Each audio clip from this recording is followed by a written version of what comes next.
बिस्मिल्लाहिर्रहमानिर्रहीम। अस्सलाम वालेकुम नाजरीन, मैं हूं लुकमान शाह और आप हमारा यूट्यूब और फेसबुक चैनल देख रहे हैं। नाजरीन, वफाकी हुकूमत ने वफाकी बजट पेश कर दिया, लेकिन उस बजट में एक ख़ास बात जिसका हम जिक्र करेंगे, क्योंकि कभी कभी अपने लिए बात भी कर लेनी चाहिए। वफाकी हुकूमत ने सहाफ़ियों और मीडिया बरकत के लिए हेल्थ इंश्योरेंस की मद में 1 अरब रुपया रखा है। सर, इस पे कुछ हल्के तनकीद भी कर रहे हैं कि सहाफ़ियों को हड्डी डाल दी गई, लिफाफा भेज दिया गया।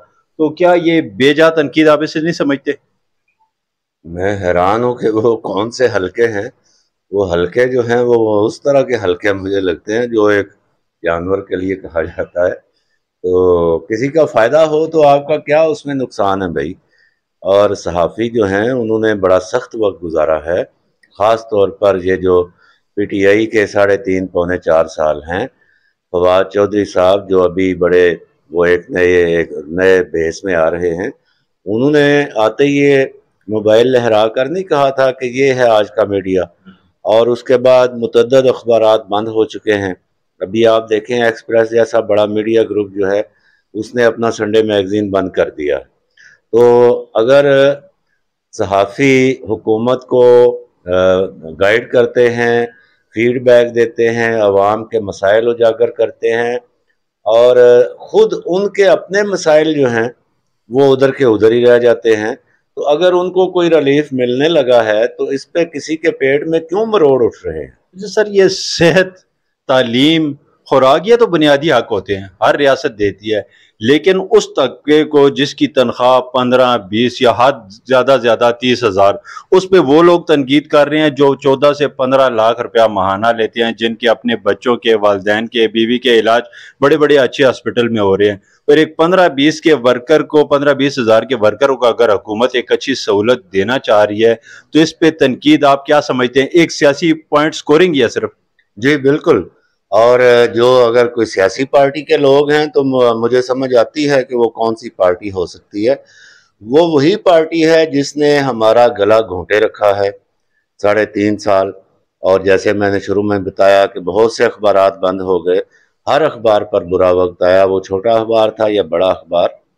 और उन उस पार्टी को खुद तो तौफीक नहीं हुई।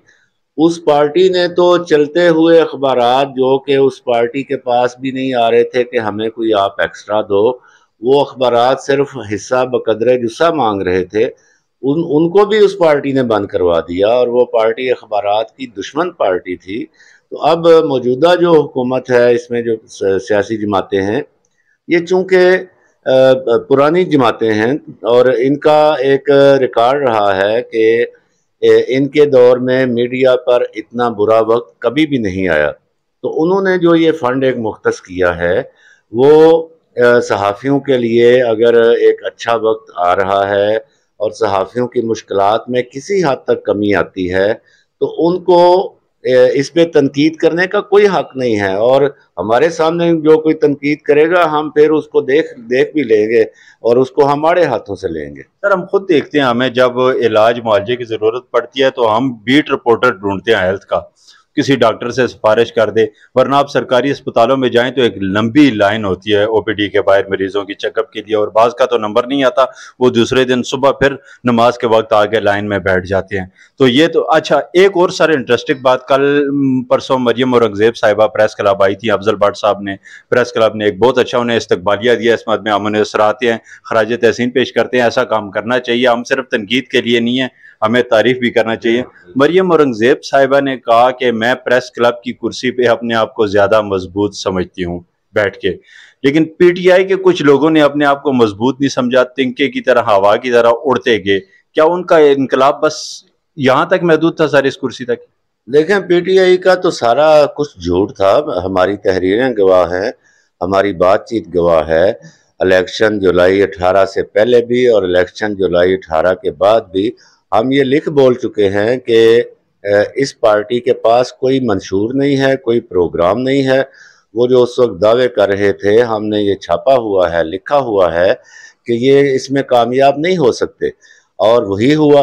और अभी आप देखें जो सदर आरफ अलवी हैं, انہوں نے تو کچھ ہی عرصے بعد جب ان سے سوال ہوئے تو انہوں نے تو ہنس کے کہہ دیا تھا کہ جی وہ تو سیاسی وعدے تھے. تو ہمیں تو پتا تھا یہ انقلاب والے لوگ ہی نہیں ہیں.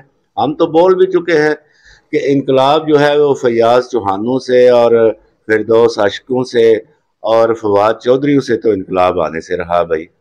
جہانگیر ترین صاحب نے پھر انہیں کیوں اکٹھا کر لیا؟ ان کے مقصد کیا ہے سر؟ جہانگیر ترین صاحب جو ہیں وہ ان کے پاس بہت زیادہ دولت ہے. یہاں پہ پیسہ پھینک تماشا دیکھ وہی حال ہے. اور یہ لوگ جو ہیں یہ دوبارہ جس پارٹی میں آرگنائز ہوئے ہیں وہ پارٹی کا نام بھی انہوں نے چرایا ہے اور ان کے اوپر IPR کا کیس بھی ہو سکتا ہے. اور پیسے کے بل بوتے پہ ایک جو ہیں وہ بہت بڑے لینڈ ریئل اسٹیٹ کے ہیں، ایک یہ ہے علیم خان صاحب، اور یہ دونوں مل کے تو یہ تو بالکل سب کے سامنے ہے. ادھر سے یہ غداری کر کے آئے ہیں اور ادھر یہ آئے ہیں پیسے کے بل بوتے پہ اور اپنا پیسہ بچانے کے لیے. وہی عامر کیانی جو کہ ان کو اربوں روپے جس نے کمائے تھے اور عمران خان نے اس کو آدھا احتساب کیا اس کا. عمران نے بھی بڑا ویسے وہ باتیں کرتے ہیں جی میں بڑا احتساب کرنے میں آیا تھا، تو اس کو انہوں نے بھی لے لیا. اب یہ جو صحافیوں کے لیے ایک انہوں نے فنڈ رکھا ہے اور اس کے اوپر اگر یہی لوگ تنقید کر رہے ہیں تو ان کو تو ڈوب کے مر جانا چاہیے. ان کو تو شرم آنی چاہیے، ان کو تو کوئی حیا آنی چاہیے کہ ہم کیا کرتے رہے ہیں اور یہ اپنی جیب سے تھوڑی دے رہے ہیں. اس میں جو صحافیوں کے لیے اصل میں فنڈ آیا ہے اس میں کچھ ٹیکنیکل چیزیں ہیں جو ہم چاہیں گے کہ ہم بات کریں اس کے اوپر. دیکھیں یہ کوئی نئی بات نہیں ہوئی. ہمارے یہی 1 ارب روپیہ جو ہے اگر حکومت اس کو منسلک کر دے امپلائیز اولڈ ایج بینیفٹ کے ساتھ بھی، اور وہاں پہ ابھی تو ورکر جو ہے وہ خود اس کو کرنا پڑتا ہے کہ وہ ایک ماہانہ ایک فیس جمع کرائے یا سالانہ اور وہاں سے وہ کارڈ لے تو پھر اس کو ایک ایج کے بعد جا کے وہ وہاں سے ریٹائرمنٹ پینشن کا مستحق ہو جاتا ہے. حکومت پاکستان موجودہ حکومت جس میں PPP PMLN JUI ان کا ریکارڈ صحافیوں کے حوالے سے برا نہیں ہے. ٹھیک ہے، مسلم لیگ نون کے ایک دور میں کچھ عرصے کے لیے وہ بھی ایک اخبار کے ساتھ ہوا تھا معاملہ، اور وہ اخبار بھی جو ہے وہ کریز سے باہر نکل کے کھیلتا ہے. تو اس لیے اوورآل ان جماعتوں کا جو پریس کے حوالے سے ایک اچھا ریکارڈ ہے اس میں یہ ایک اور اضافہ ہوا ہے. اور اس کو اگر وہ ساتھ ملا کے EOBI کے ساتھ اور وہاں پہ جو سکیم ہے مزدور کے لیے ورکر کے لیے جس میں اخبار نویس بھی آ جاتے ہیں، اس کو اگر ایک مربوط شکل دے لی جائے اور جو کنفرم صحافی ہیں ان کو یہ ہیلتھ انشورنس بھی مل جائے اور ان کا وہاں پہ اندراج بھی اس کا بھی کوئی سسٹم بن جائے، کوئی آن لائن نظام بن جائے اور ان کے وہاں پہ کارڈ بن جائیں تو یہ بھی ایک بہت بڑی خدمت ہوگی صحافیوں کی. شکریہ تزین صاحب آپ کا، آپ نے بڑی اچھی باتیں کی. اور مریم اورنگزیب صاحبہ جو ہماری وفاقی وزیر اطلاعات و نشریات ہیں وہ کہتی ہیں کہ صحافی ہمیشہ تنقید کرتے ہیں. ہم ہمیشہ تنقید نہیں کرتے. آپ نے یہ اچھا کام کیا. دیکھیں تزین صاحب بھی، میں بھی اور سارے صحافی اور میڈیا ورکر آپ کی تعریف کر رہے ہیں. اسی طرح آپ اچھے اچھے کام کرتے رہیں، ہم آپ کی تعریفیں کرتے رہیں گے. ہمیں اجازت دیجیے. اللہ حافظ.